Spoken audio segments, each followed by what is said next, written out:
ओम शांति।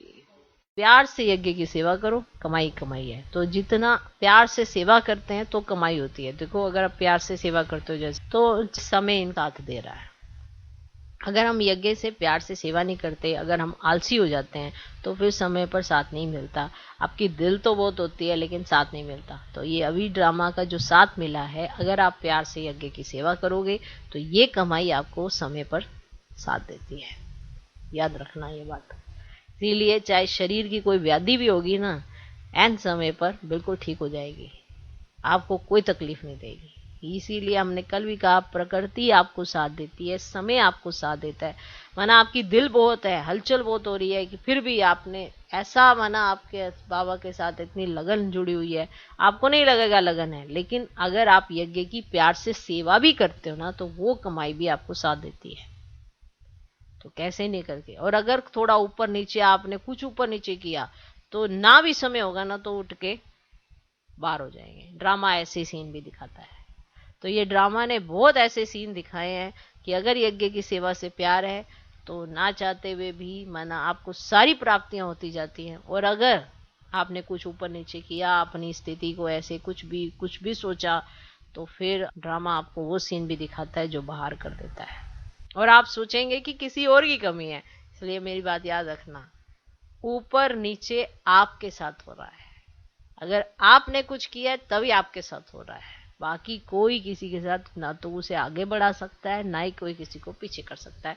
ये मेरा मानना है।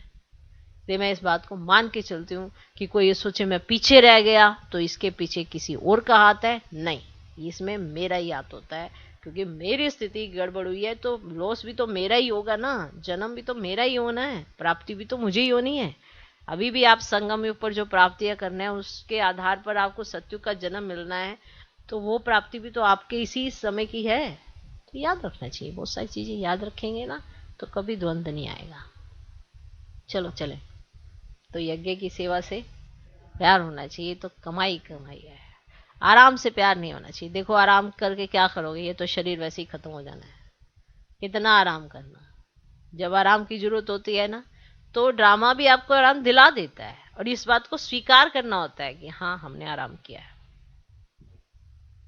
और अगर नहीं स्वीकार करते तो आराम मिलते हुए भी आप ऐसे ही रहेंगे, अरे आराम नहीं है, दुखी है, बेशर ऐसे रहेंगे, परेशान परेशान। इसलिए कई बार मैं कहती हूँ कि जब प्रोग्राम्स होते हैं, कुछ होते हैं, वो 1 या 2 या 3 दिन का होता है खेल, लेकिन उसके पीछे आगे पीछे तो सब क्या है, आराम ही है। उसमें भी परेशान है। क्यों? क्योंकि आपने परेशानी को गले लगा रखा है। आराम आपको मिल रहा है लेकिन बुद्धि से आपने स्वीकार नहीं किया है। आपका पुरुषार्थ बढ़ेगा तो यही पॉइंट आपको मदद करेंगे। अगर आपका पुरुषार्थ कम है तो इन्हीं पॉइंट्स में आप कोई भी पॉइंट उठा लो। नेगेटिव उठाने वाले होंगे तो नेगेटिव उठा लेंगे। जो पॉइंट आपको पॉजिटिव बना सकता है, आगे बढ़ा सकता है, उसको ना उठा के अगर नेगेटिव उठा रहे हैं, तो माना कहीं ना कहीं मेरे पुरुषार्थ में बहुत बड़ी कमी है जो मुझे पीछे लेके जा रहा है। ओके, तो अभी आगे बढ़ना है तो पुरुषार्थ पर ध्यान दो।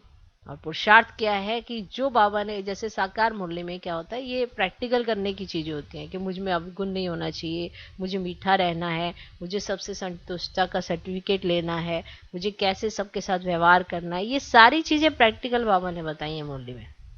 इसको धारण करो। ओम शांति।